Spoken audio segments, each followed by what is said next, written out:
Muito bom dia a todos, agradeço a presença de todos que vieram esta manhã participar desse nosso programa de presidenciáveis, na nossa segunda reunião, e com muito sucesso. Agradeço a presença dos deputados Júlio Delgado, Márcio França, Paulo Bornhausen e Maurício Randes, do cônsul-geral dos Estados Unidos em São Paulo, Denis Henkes, e do seu Steven Knold, assessor comercial da Embaixada Americana. Gostaria de convidar ao palco o governador presidenciável Eduardo Campos, por favor.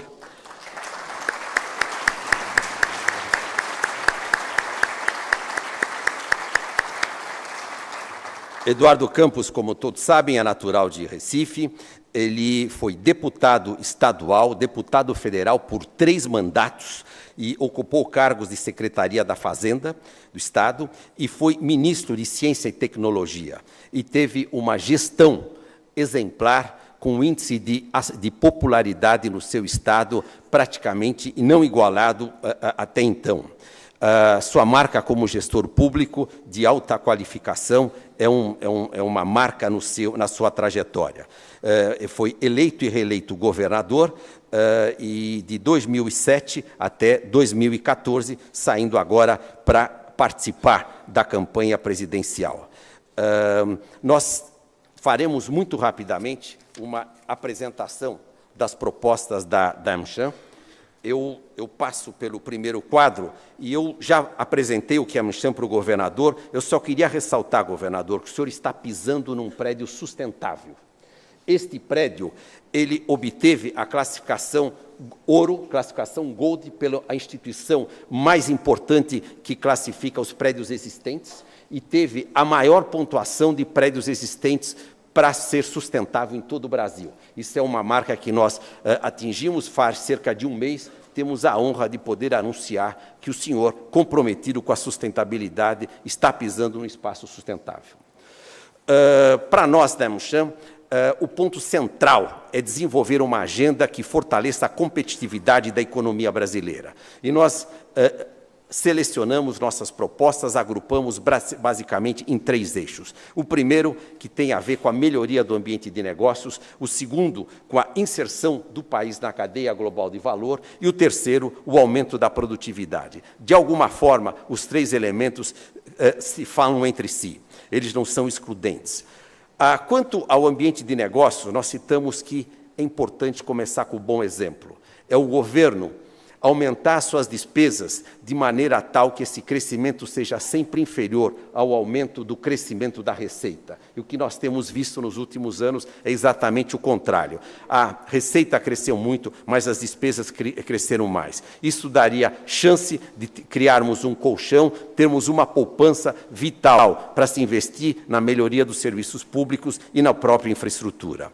2 reformas se fazem absolutamente indispensáveis, inadiáveis, que têm a ver com o custo Brasil, com a redução desse custo e com a segurança jurídica. O primeiro é a reforma política, e chamamos de possível. Não estamos falando em redução de carga tributária, mas nós estamos falando de uma simplificação do processo arrecadatório com foco especial no ICMS. A segunda é uma reforma trabalhista sem mexer, sem afetar os direitos dos trabalhadores, mas que que propicie uma substancial redução do número de ações que são ajuizadas todo ano no país, cujo número supera e é crescente a 3 milhões de ações trabalhistas. É uma coisa realmente absurda e nós acreditamos que esta abordagem, essa melhora pode ser feita, em primeiro lugar, com o princípio, fazendo valer aquilo que é acordado entre o trabalhador e o empregador.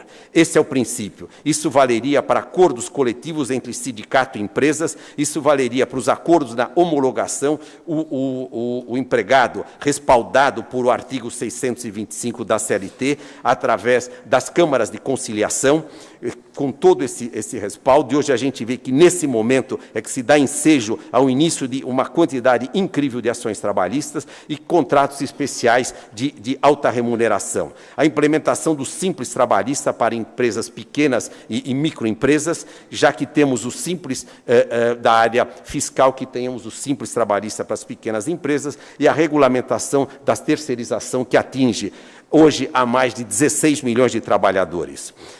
Outro aspecto importante é a atração da iniciativa privada para os projetos de infraestrutura, e temos aqui dois aspectos importantes para fomentar essa integração, que é a reformulação da própria lei de licitações, com uma série de propostas que nós já encaminhamos ao Senado, está no Senado essa reformulação. E outro aspecto importante é a profissionalização, fortalecer o corpo técnico das agências reguladoras e dar a elas a independência que elas têm pela própria razão de ser.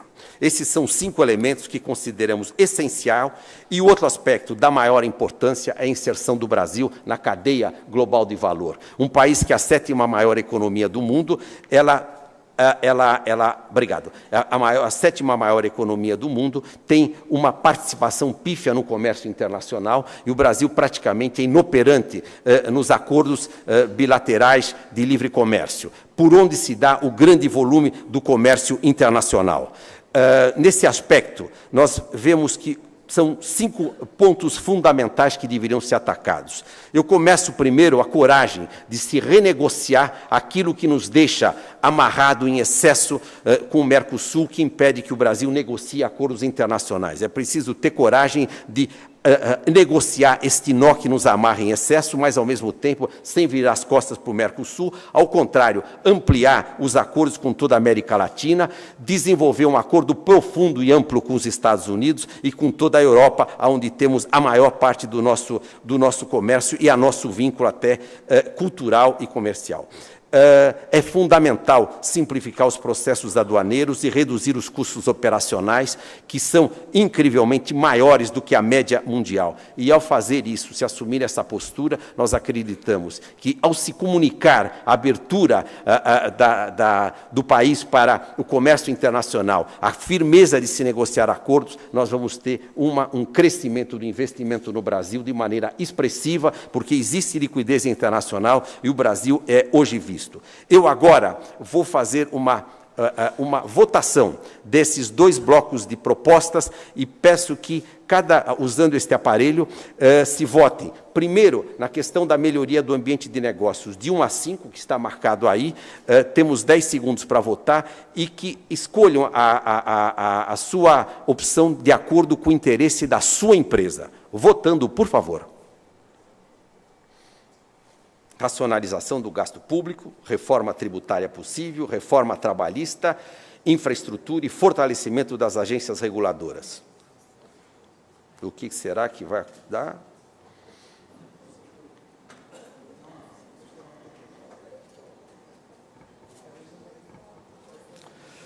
Muito bem. Apareceu, em primeiro lugar, reforma tributária. Governador, se eleito, mais uma vez, você vai ter que encarar essa daí.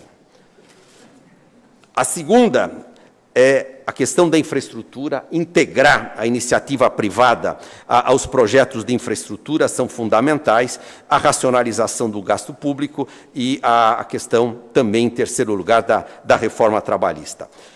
Vamos para o outro quadro agora de votação, que tem a ver com a inserção na cadeia global de valor. Então, primeiro, integração comercial com polos econômicos, realização de um acordo amplo com os Estados Unidos, eliminação dessa decisão, desse nó que nos prende, que dificulta as negociações, que está no Mercosul, simplificação dos processos aduaneiros e redução de custos operacionais, e, quinto, comunicação desta postura para abertura aos órgãos internacionais. Votando. –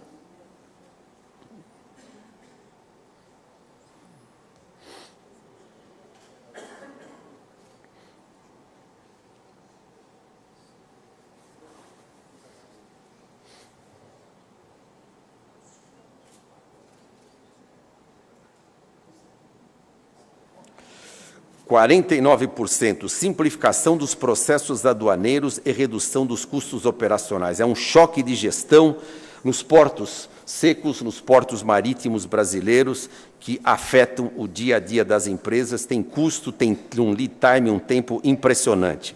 E a integração comercial não só com os Estados Unidos, mas com todos os polos comerciais. Acho que está bastante claro. Ok, agora... dando sequência ao terceiro eixo das propostas, tem a ver com o aumento da produtividade, que se fala com os dois elementos. O primeiro é inovação. O senhor tem uma vasta experiência nesse campo e fez muito nesse campo já no estado de Pernambuco. Passamos por estimular e simplificar a criação de startups, através de vários mecanismos que aí estão. É fundamental a instalação de novos núcleos de inovação. Foi feito isso em Pernambuco, nós precisamos ampliar para outros estados brasileiros. É vital, de novo, uma modernização, um choque de gestão no INPI, que hoje está levando cerca de 10 anos para aprovação de uma patente, e fomentar a integração entre universidade e empresa, modernizando, integrando, atualizando a grade curricular, e a questão do registro de patentes, que é uma dúvida que permanece no ar. A universidade pública e a empresa tem uma inibição para trabalhar, porque no final de um projeto, com quem fica a patente? Isso já foi mais do que resolvido em outros países, a gente não precisa reinventar a roda aqui, é adotar o que foi feito fora. Na questão da qualificação da mão de obra, muito do que foi feito no seu estado, uma expansão do ensino médio profissionalizante, as empresas que investem na qualificação da mão de obra deveriam ter, além de isenção fiscal, um incentivo fiscal para fazer isso. Nós priorizamos no programa Ciências Sem Fronteiras a questão dos estágios, e nós temos que investir concentradamente em ciências exatas e a banda larga de caráter nacional. E a questão, e isto, claro, investimentos, fomentar investimentos para atração de tecnologias de ponta e melhorias de processo. Esse é o resumo das nossas propostas, e aqui o senhor também teve uma ideia de prioridade da iniciativa privada. No último aspecto, então, só vamos fazer a votação rapidamente dessas 4 propostas: estímulo e simplificação para a criação de startups, abertura de mais núcleos de inovação, modernização do INPI e fomento de integração universidade e empresa. Votando, por favor.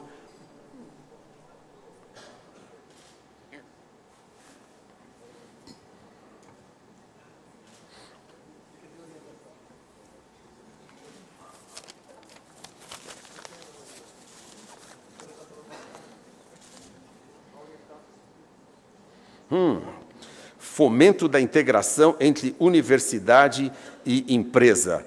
Olha que ponto interessante. Não é tão difícil fazer, mas a simplificação e o estímulo também a startups, fala com inovação, é da maior importância, e a modernização do INPI se faz gritante. Governador, a palavra e o palco é todo seu. Muito obrigado, seja muito bem-vindo.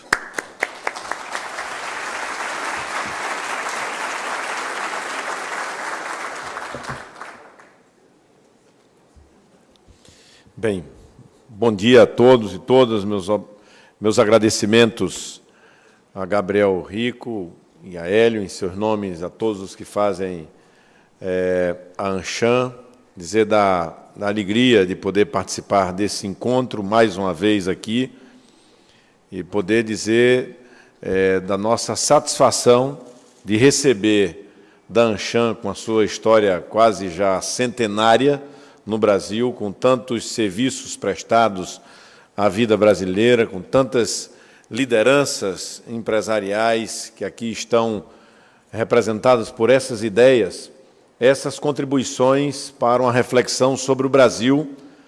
E nós, há pouco, dizia, na reunião que tive antes de descer aqui ao auditório com a direção da Anshan, que, diferente do que houve em 2010, essa é uma eleição em que o Brasil precisa desse debate das ideias.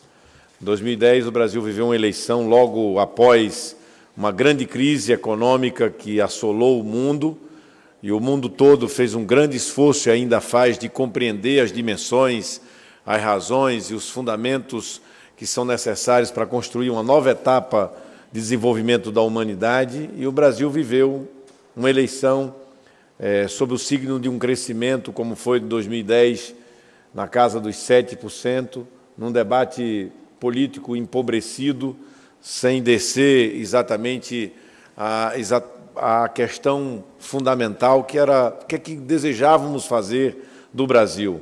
Um debate que hoje se faz necessário por tudo que o Brasil vive nos últimos anos. O Brasil perdeu o rumo sob o atual governo. Nós temos que mudar essa forma de governar o Brasil, que fez com que a inflação voltasse, que o endividamento das pessoas chegasse a um limite que hoje constrange o desenvolvimento do consumo. A economia brasileira parou, nunca se cresceu tão pouco. Perdemos conquistas que produzimos com grande esforço nos últimos anos de imagem do Brasil diante dos brasileiros e diante do mundo. Nós temos, portanto, um grande desafio, que é reconduzir o Brasil para o caminho certo. E, para isso, é preciso fazer o diagnóstico correto, é preciso saber exatamente aonde estamos e para onde queremos ir. Nós estamos no momento em que as conquistas de 3 ciclos que o Brasil viveu nas últimas 3 décadas estão sendo colocadas em risco. O Brasil produziu nas últimas 3 décadas um avanço e o aperfeiçoamento das suas instituições democráticas, e essas instituições estão sendo contestadas nas ruas e nas redes pela sociedade. Nós construímos um ciclo de estabilização da economia, e essa estabilização está sendo colocada em risco. Os fundamentos macroeconômicos brasileiros estão perdendo consistência e qualidade, e nós vivemos um ciclo, mais recentemente, de inclusão social.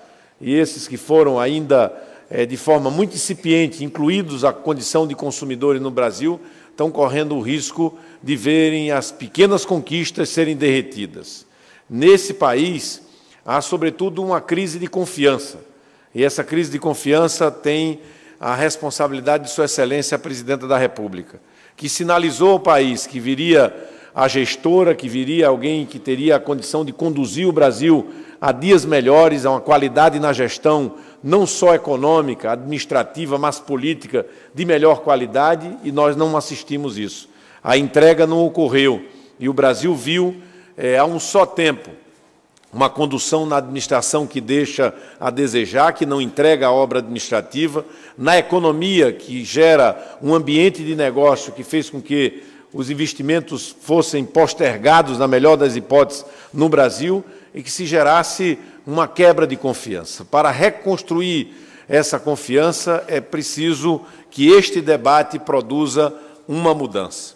Mas é fundamental que possamos saber qual é a agenda que está colocada diante da vida brasileira. O Brasil precisa retomar seu crescimento econômico.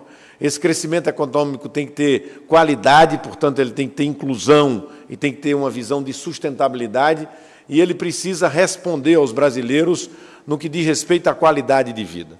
Os brasileiros conseguiram, nos últimos anos, serem transformados em eleitores pelo ciclo da redemocratização.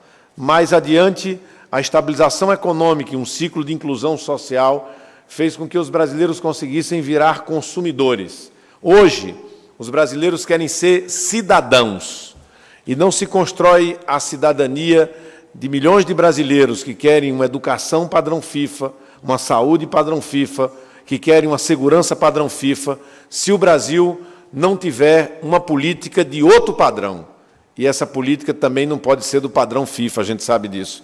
A gente precisa ter uma política do padrão da sociedade brasileira, uma política que efetivamente faça os brasileiros que acordam cedo, que trabalham muito, que pagam muito tributo, que passam horas indo e vindo de sua casa até o trabalho, do trabalho até sua casa, precisam voltar a acreditar no Brasil, para que o Brasil possa construir a unidade que foi fundamental para o Brasil viver o ciclo de redemocratização, para o Brasil viver o ciclo de estabilização econômica, para o Brasil viver o ciclo de inclusão social. Se construiu na sociedade brasileira um ambiente de unidade em torno de um ideário, em torno de uma causa, em torno de um programa.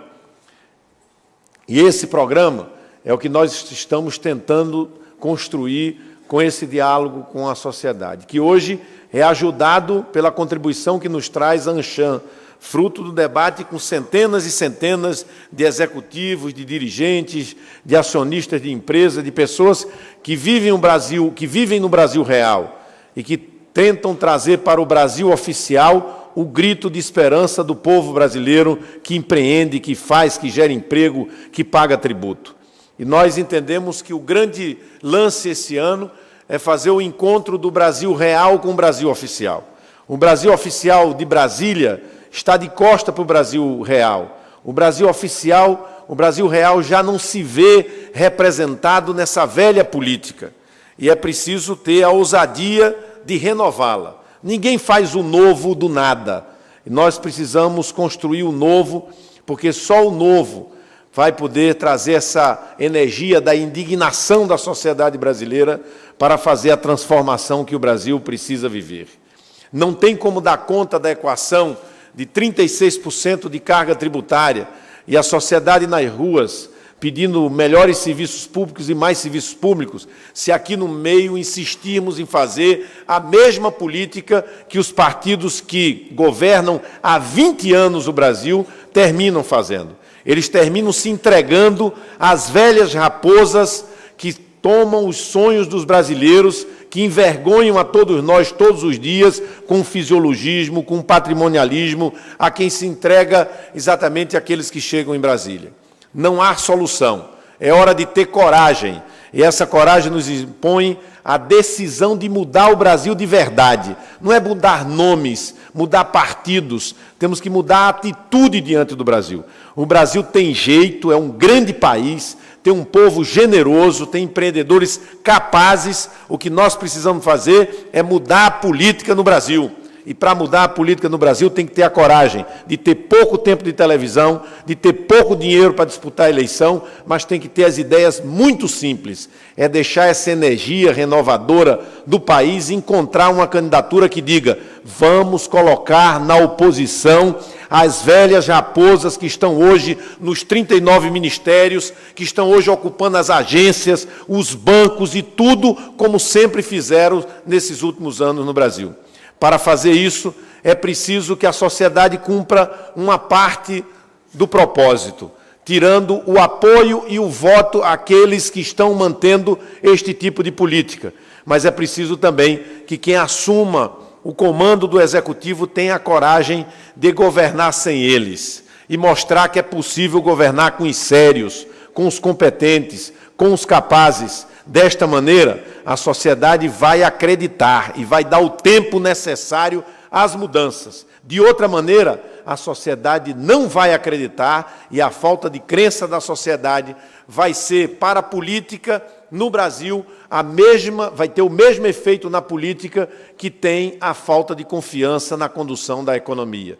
Então, é uma hora de recuperar a confiança, não só do mercado, mas a confiança da sociedade. Pois a confiança da sociedade é a energia necessária para fazer as mudanças que vão recompor a confiança no mercado. Sem as mudanças, e as mudanças não vão vir de uma base congressual formada na base do toma lá da cá, do velho presidencialismo de coalizão. A confiança da sociedade, só ela será capaz de dar conta de uma agenda que produza no Brasil impacto em duas direções centrais. A primeira é a produtividade da economia brasileira, que precisa ser alavancada. E a segunda é a qualidade de vida da população. A população brasileira, nos últimos anos, pôde ter mais, mas, efetivamente, sente que é menos. Ou seja, as pessoas estão trabalhando mais, estão mais endividadas, estão levando mais tempo para ir, para vir. Dentro de casa tem mais as coisas, mas não estão felizes com o que têm, porque estão vivendo em cidades engarrafadas, em cidades com mais violência, em cidades que os serviços públicos básicos não funcionam e, de quebra, fazem a comparação com a Copa. Foi possível fazer estádios belos, por que não são possíveis fazer maternidades bonitas, hospitais decentes? Por que não é possível reduzir a criminalidade e o medo que só faz crescer no Brasil? Essa questão da qualidade de vida é uma questão central hoje na vida urbana de um país que tem 85% dos seus filhos e filhas morando nas cidades. Do outro lado, a produtividade.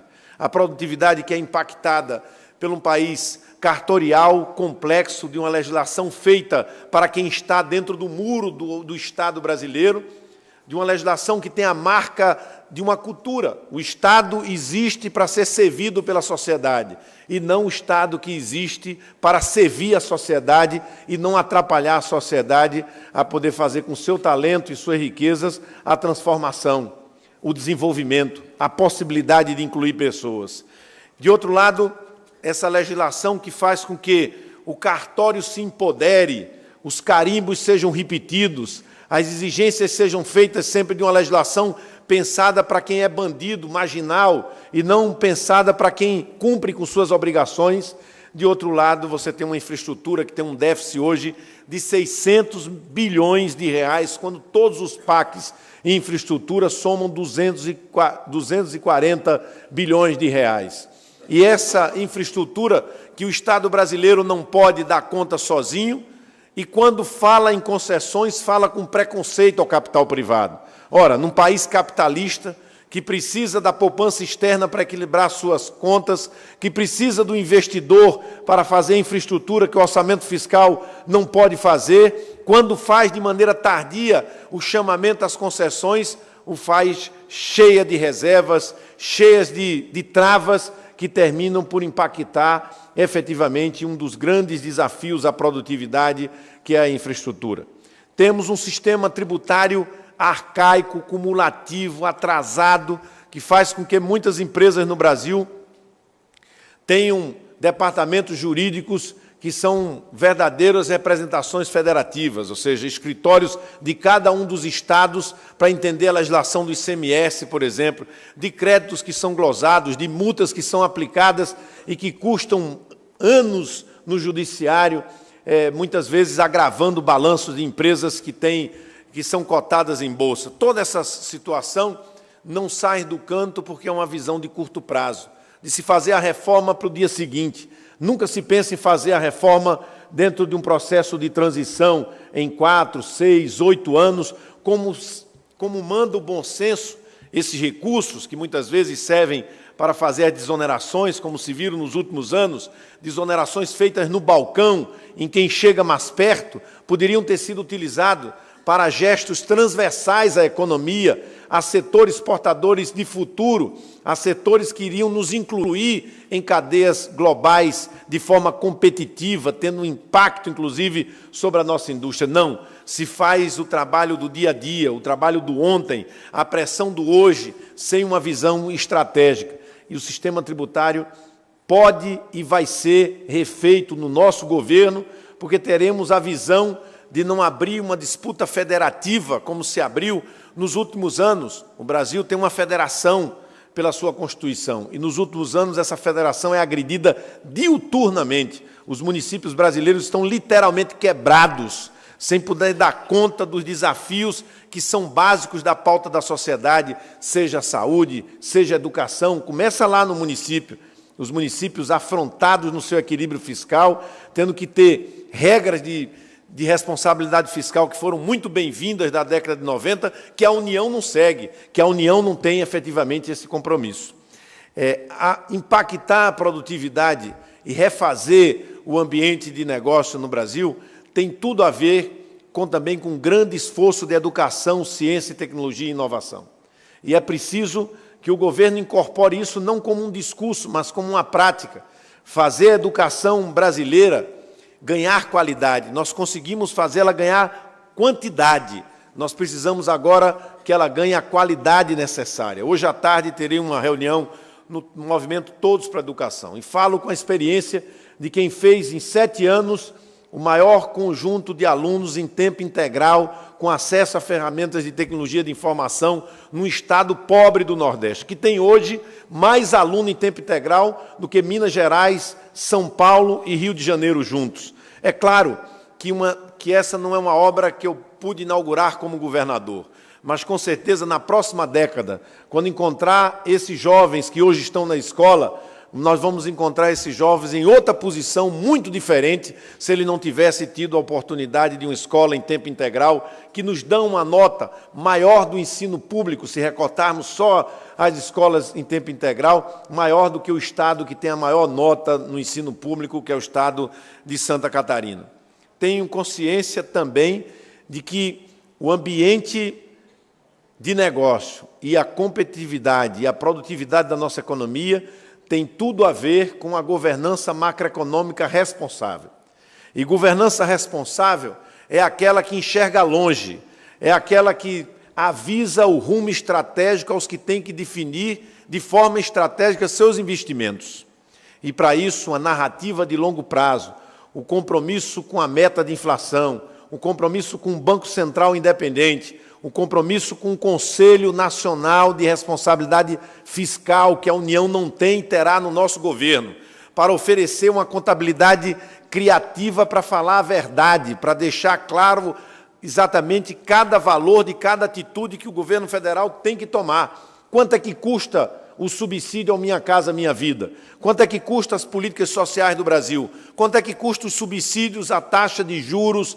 Nós temos que saber tudo de forma muito tranquila e transparente para que a nação veja as escolhas que o governo está fazendo e não só algumas escolhas e outras sejam exatamente muito difíceis de a gente perceber que elas estão sendo feitas.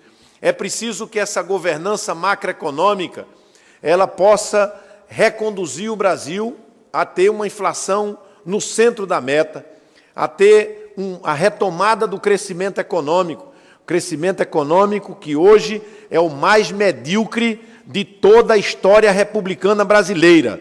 Teremos 4 anos do menor crescimento de toda a história da República Brasileira, desde Deodoro da Fonseca. E isso não é pouco grave, se olharmos o que existe também em setores estratégicos do país, como o setor energético. Basta ver o que acontece hoje no setor de geração de energia, basta ver o que acontece na Petrobras, basta ver o que sobrou para a indústria do etanol, que foi tão estimulada pelo governo anterior, tão motivada para fazer investimentos, que hoje já fecharam 40 usinas, 17 já pediram recuperação judicial, e a gente vê os efeitos disso na matriz energética brasileira. Pela primeira vez, estamos regredindo em participação de fontes renováveis na nossa matriz energética. Esses problemas todos fazem exatamente com que o Brasil peça a mudança. E essa mudança não pode ser uma mudança de nome, essa é uma mudança que se exige, a sociedade exige uma mudança de atitude, é uma renovação de prática política, é a necessidade de se fazer um enfrentamento ao velho jeito e ter um novo jeito de realinhar o Brasil. O Brasil precisa ser realinhado em torno da unidade de um pensamento. O Brasil precisa ter, por exemplo, uma política externa que não deve ser uma política de partido, mas uma política de um país que é a 7ª economia do mundo, que não pode ficar efetivamente fazendo da sua política externa uma política sequer de governo, muito menos de partido. Nós temos que ter, neste momento, a clareza que ou o país tem uma outra política comercial, ou nós vamos estar isolando o Brasil do mundo, da produção, da competitividade, das possibilidades. E, para isso, o Brasil não pode ficar amarrado às velhas institucionalidades do século XX, como o Mercosul, que precisa ser preservado, mas preservado primeiro o interesse do país, de poder alargar as suas fronteiras comerciais, de ter as relações bilaterais que vão alavancar as exportações de bens com valor agregado do Brasil, que a gente possa fazê-lo enquanto dá para fazer, porque depois que o mundo se entender, depois saiu o acordo bilateral dos Estados Unidos com a União Europeia, do Pacto e da Aliança do Pacífico com os Estados Unidos e com a Europa, as coisas para o Brasil vão ficando cada vez mais duras. Então, é esse momento delicado da vida do mundo, o mundo que se reconstrói depois de uma crise brutal que viveu, e se reconstrói ousando. A China teve que mudar o governo, mudar seu plano decenal, a Europa desfez 12 governos, os Estados Unidos estão refazendo a sua política energética, que levou os Estados Unidos a ter guerras e confrontações durante décadas. Os americanos estão mandando buscar de volta as fábricas que exportaram para o mundo a partir dos anos 70, e nós não podemos ficar na praça dando milho aos pombos, achando que essa é mais uma eleição no Brasil. Essa é a eleição do Brasil. e a sociedade que está no meio da rua ou na internet hoje, que está com mau humor, que a gente percebe, e é só andar nessa rua 2 dias de começar a Copa do Mundo e conte quantas bandeiras do Brasil tem defraudadas nas varandas e nos carros. Esse é o tamanho do desafio que temos pela frente. E esse desafio só será cumprido se nós tivermos a coragem de dizer ao país: os velhos partidos que governaram o país durante 20 anos já não têm a energia necessária para tocar fogo na esperança do Brasil, para unir os brasileiros em torno de uma nova agenda. Não tem, porque eles governaram cercado das mesmas forças que abusaram da paciência do povo, que abusaram das oportunidades que o povo teve, nos deu, e é preciso que nós possamos colocar as barbas de molho para entender o que ocorre hoje no país. No país do mercado, os senhores sabem o que é que acontece. Quebra de confiança, pé atrás, muitas pessoas esperando que o tempo se vá, o ano de 14, do ponto de vista da economia, já foi jogado. Agora, do outro lado, na sociedade, nas ruas, no Brasil profundo e real, há um jogo a ser jogado. E esse jogo a ser jogado na sociedade tem tudo a ver com o ambiente de negócio que nós teremos no futuro do Brasil. Ou essa sociedade recompõe a sua crença que o Brasil vai voltar a melhorar, vai voltar aos trilhos, e nós poderemos ter conquistas reais na vida do povo, ou não melhora nem o ambiente de negócio, nem o ambiente na sociedade brasileira. É exatamente por entender desta forma que nós ousamos pegar talvez o caminho mais duro, o caminho mais desafiador, mas o único caminho que podia nos deixar em paz com a nossa consciência. É de oferecer ao Brasil uma possibilidade, o Brasil superar a polarização de sempre e construir a unidade necessária a implantarmos no Brasil uma agenda efetivamente renovadora da esperança, das práticas políticas e da possibilidade do Brasil ser melhor amanhã. Essa agenda que a ANCHAM nos entrega oficialmente será incorporada ao nosso programa de governo. E faço isso por convicção, não por conveniência, por convicção de que temos efetivamente que melhorar a vida para quem empreende no dia a dia. E a palavra de ordem é a gente poder unir o Brasil em torno de um diálogo muito objetivo que simplifique a vida dos que querem produzir riqueza e gerar oportunidade. É possível, mas para isso é preciso ter coragem de dizer que esse ciclo se acabou e é preciso que a gente comece um novo ciclo. E esse ciclo novo não é voltar ao passado, é ir ao futuro, com ousadia, inovação e desejo de devolver ao Brasil exatamente a alegria que o Brasil perdeu e que vai reconquistar pela força e a coragem do seu povo. Muito obrigado.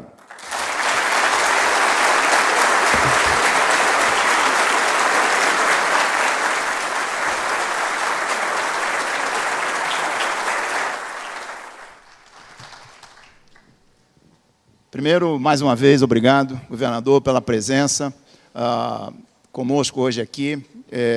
Nós esperamos que aqui, com os nossos associados, o senhor tenha a oportunidade não só de apresentar o seu programa, como também escutar as nossas propostas. Então, mais uma vez, muito obrigado pela presença.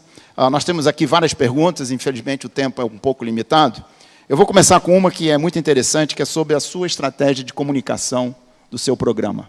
A pergunta fala que é um eleitorado jovem, é um eleitorado também que alguns vivem dos benefícios sociais. Então, qual é a sua estratégia para que a sua comunicação chegue a esse eleitorado? A estratégia é falar a verdade. Eu acho que a gente tem que ter menos marketing, menos fantasia e muita realidade.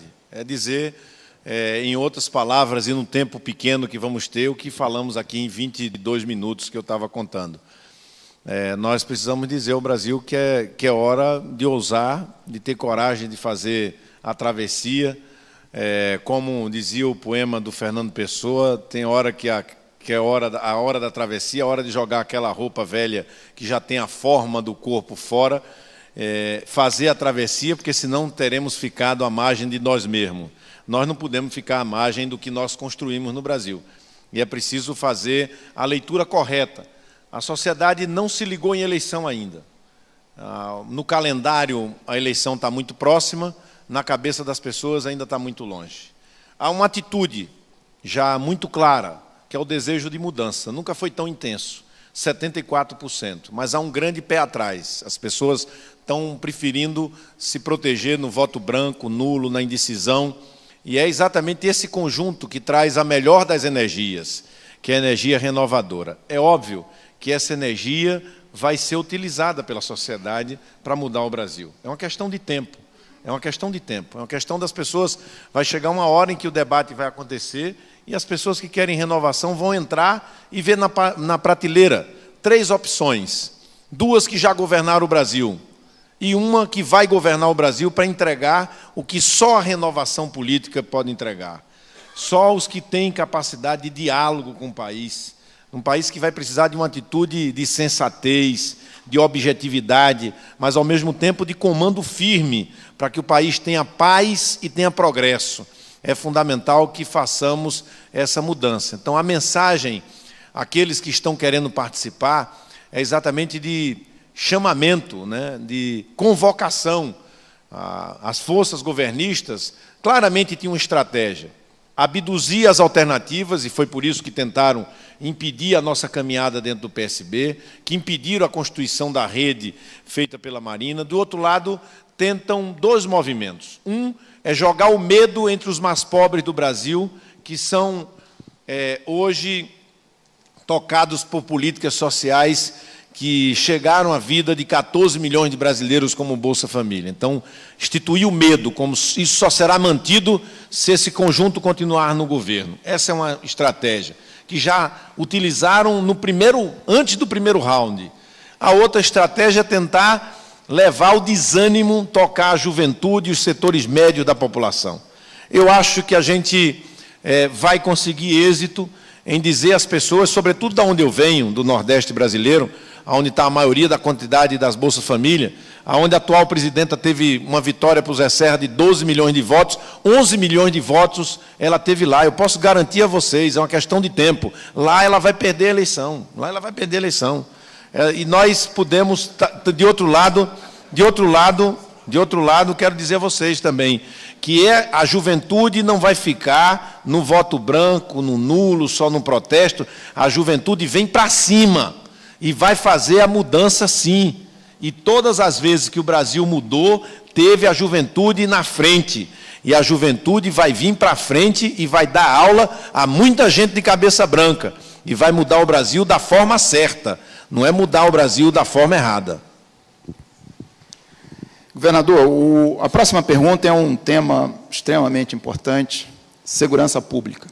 Impacta os brasileiros e impacta também todos os negócios que fazemos no Brasil. A pergunta é assim: a sua política de segurança pública, conhecida como Pacto pela Vida, atingiu resultados expressivos de redução de criminalidade. O senhor acha que é possível reproduzir esse trabalho na esfera federal? Como fazê-lo? Nós temos 2 desafios. Um são os números da violência, que pioraram muito. Nós estamos tendo 54 mil homicídios.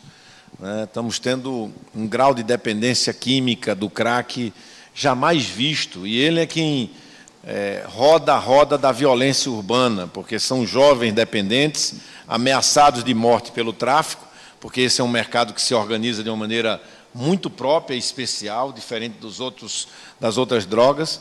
E essa ameaça de morte a muitos jovens leva muitos deles a, com mão armada ou desarmado, assaltar nos lugares, nos centros comerciais, nas saídas dos centros empresariais, das universidades, das escolas.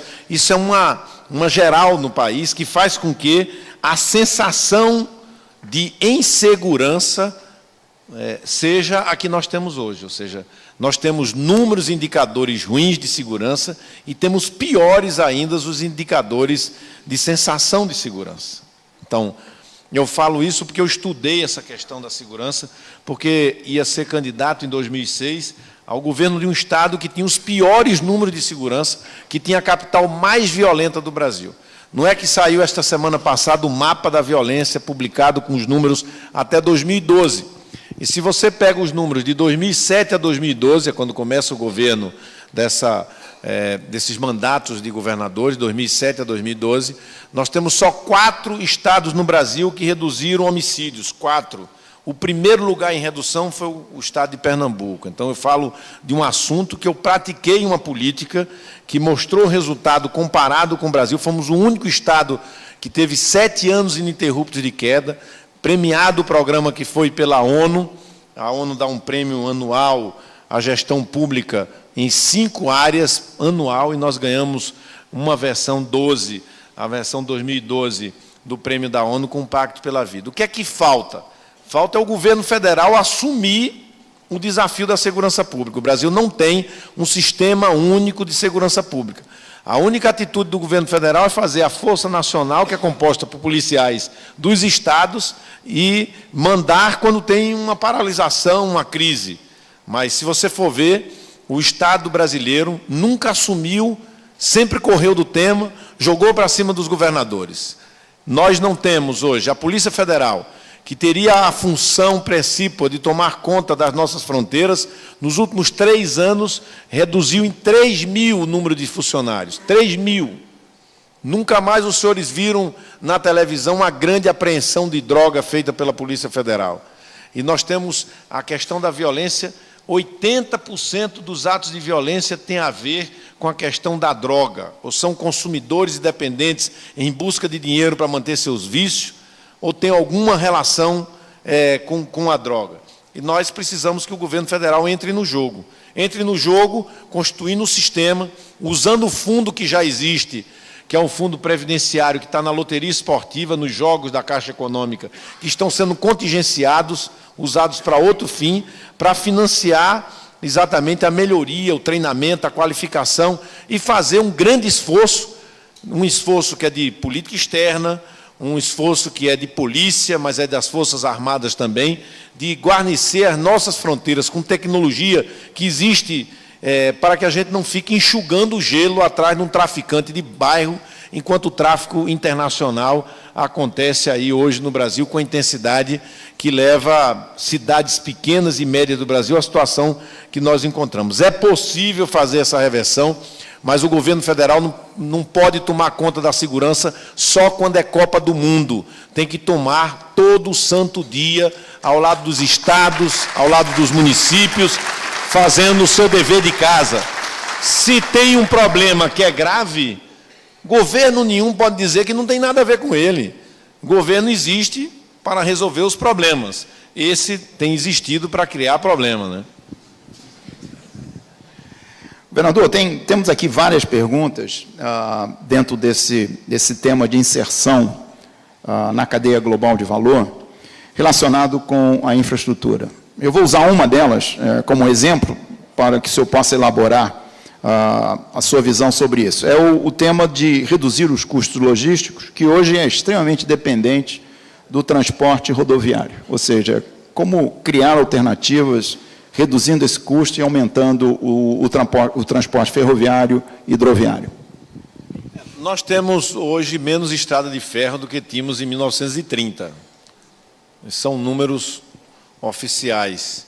Ou seja, daí você vê que temos 8.000 quilômetros de costa, né, mas temos ainda o cartório, muitas vezes da legislação, de decisões da ANTAC, que criam dificuldades para o transbordo, que criam dificuldades para reduzir o preço exatamente do transporte. A gente precisa de investimento. Há pouco eu falava que há um documento produzido pelo próprio Banco Mundial que dá conta que o Brasil tem 600 bilhões em projetos prioritários de portos, ferrovias, rodovias, gasodutos e hidrovias, que tem grande impacto sobre as 4 áreas de logística mais intensa de déficit logístico no Brasil, e nós precisamos dar conta dessas obras. Para dar conta dessas obras, é preciso ter a capacidade de ver que o orçamento fiscal brasileiro não suporta 600 bilhões no tempo que a gente precisa. A gente precisa ter concessões, parcerias público-privadas de estados e da União e obras custeadas pelo orçamento fiscal. Para isso, é fundamental que a gente não tenha uma visão preconceituosa no capital, que vem nos ajudar a ter regras seguras, porque senão ninguém vai tirar o dinheiro de uma aplicação no sistema financeiro para colocar no investimento que vai ter retorno com 20 anos. Então, nós precisamos ter regras que favoreçam a remuneração do capital e que dê segurança e estabilidade para dar conta desse déficit de infraestrutura. Onde nós temos infraestrutura, e aqui se falou muito, foi super bem votada a questão portuária, você veja que as pessoas votaram de maneira muito pragmática e objetiva, porque não estão pedindo o estado da arte, é o básico, né? Vem da burocracia. Você tem navios que ficam à noite esperando para que no dia chegue alguém da Anvisa, alguém do Ministério da Agricultura, alguém de um órgão regulador desse, que são vários, que chegue para dar o expediente para poder liberar ou despachar uma mercadoria entrando ou saindo. Isso não se concebe, isso é uma decisão. Quando a Câmara de Competitividade aponta de que dá para, com os mesmos recursos humanos e financeiros, aumentar 30% a produtividade da máquina pública, é exatamente isso. Você tem portos eficientes no Brasil, né, tocados pela iniciativa privada. Nós precisamos fazer exatamente a inovação no básico para que aqueles que empreendem já percebam que tem muito que se buscar de ganho de produtividade em decisões muito singelas na vida brasileira. Nós temos várias perguntas aqui, mas eu sei que o tempo está correndo. Chegou uma pergunta aqui, eu vou passar ela na frente das outras, porque me parece muito interessante. Deve ser a mais difícil. Não. Eu acho até que o senhor abordou ela durante a sua explanação, mas, caso eleito, qual será a sua estratégia para vencer um aparelhamento político nas repartições, nas estatais, nas prefeituras, etc., pelo PT e PMDB, sabendo que temos ONGs, MST, MTST, etc., à espera de uma ordem para parar o Brasil?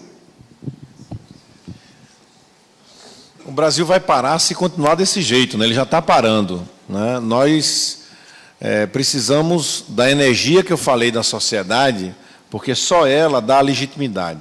Se a gente chegar lá para trocar os que estão colocados ao longo desses 12 anos pela interferência política, para tirar os dele e colocar os nossos, aí você para mesmo, porque você dá toda a razão, eles vão toda hora chegar, procurar a imprensa, dizer, olha, tiraram fulano e botaram aqui um corrupto conhecido, já trabalhou na prefeitura tal, no governo tal, tem ficha suja e não sei o quê. Ou seja, por isso que eu falo que só dá para fazer a mudança para valer e entregar à sociedade o que ela deseja, se desde a campanha você for logo avisando, nós não vamos para lá para tirar os deles e colocar os nossos.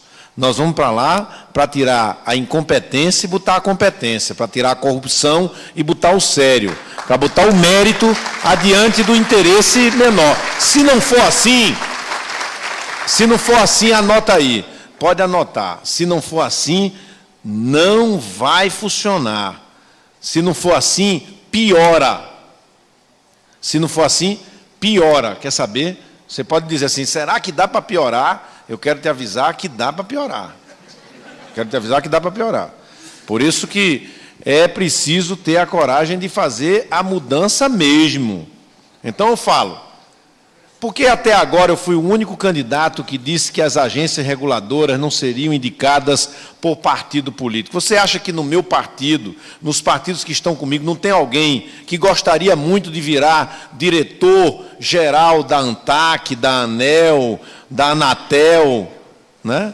Claro. Agora, por que eu fui o único candidato que bancou publicamente dizer, a partir do dia 1º de janeiro, como presidente da República, dirigente de agência reguladora será escolhido pelo mecanismo de headhunter, comitê de busca, escreve publicamente quem é, faz a seleção, traz para o presidente e vai para o Congresso Nacional. Isso tem um custo.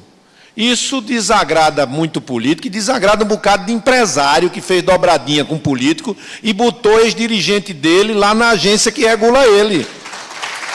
E não é por acaso que muitas vezes os consumidores ficam a ver navio nos seus direitos e as agências criam esse ambiente. Então, o que nós estamos fazendo aqui é falar de uma mudança de atitude. Não é simples o que eu estou dizendo, não é fácil dizer, mas ou faz ou faz. Ou faz ou faz, não tem outro caminho. Não é? Porque do jeito que vai, não vai dar. Você acha que é possível ficar nomeando diretor de fundo de pensão, porque é amigo do partido A, B ou C? Para que o amigo A, B ou C quer ter um diretor de fundo de pensão? Para quê? Para quê? Todo mundo vê isso, todo mundo assiste isso, empresários sabendo disso, jornalistas sabendo disso. Não é isso? É isso. Então, para mudar isso, como é que faz? Ou muda isso, ou as coisas não vão se alterar para melhor no Brasil. Então, eu acho, né, que se é para fazer a mudança, vamos fazer. Segura na cadeira aí quem aguenta, tá? Porque tem gente que não aguenta essa conversa. Tem gente que reclama, mas quando chega num determinado, quando ele tem lá um nicho de privilégio. Tem um nicho de privilégio. Agora ou vai para critérios, novos valores. A sociedade, nós estamos vivendo uma crise que não é econômica só, não é uma crise política, é uma crise de valores. Ou a gente compreende isso, ou a gente não vai compreender o que está aí. Né? É isso.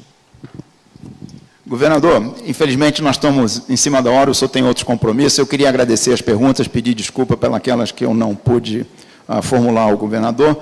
E, mais uma vez, agradecendo a sua presença e deixo, então, a sua palavra final para nossos associados aqui hoje. Não, obrigado pela oportunidade que vocês me deram, obrigado pela contribuição que daqui eu levo para o programa de governo, e certo de que a gente vai usar para o programa e vai usar para o Brasil a partir do dia 1º de janeiro.